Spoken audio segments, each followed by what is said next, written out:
আসলে এখনো পর্যন্ত প্রশাসনের সাথে আমাদের নেতৃবর্গের সেরকম সরাসরি কোনো যোগাযোগ হয়েছে বলে আমাদের কাছে কোনো তথ্য নেই, বা হয়েছে বলে আমরা জানিও না, বা হয়নি এটাই আমরা এখন পর্যন্ত জানি।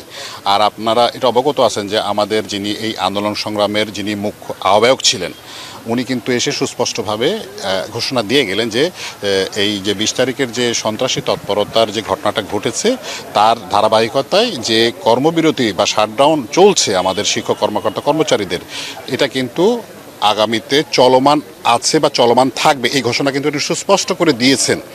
তো সেই ক্ষেত্রে আমরা যেটা মনে করি, এটা আমাদের সাধারণ শিক্ষকদেরই ঘোষণা।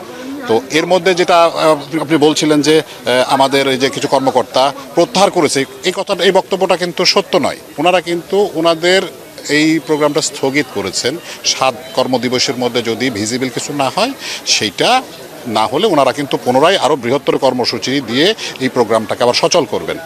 এটা হচ্ছে ওনাদের ব্যাপার, কিন্তু শিক্ষকদের সাথে আসলে ওই রকম প্রশাসনের কোনো কথাবার্তা বা সেরকম কিছু হয়নি। আমাদের যে আন্দোলনের যে ধারাবাহিকতা, আমরা আমাদের ধারাবাহিকতায় রয়েছি, এবং সেই ধারাবাহিকতায় আমাদের যে কর্মসূচি, আপনার যে ক্লাস পরীক্ষা বন্ধর যে শাটডাউন প্রক্রিয়া, সেটা এখনও পর্যন্ত আমাদের সাধারণ শিক্ষকদের তরফ থেকে চলমান রয়েছে।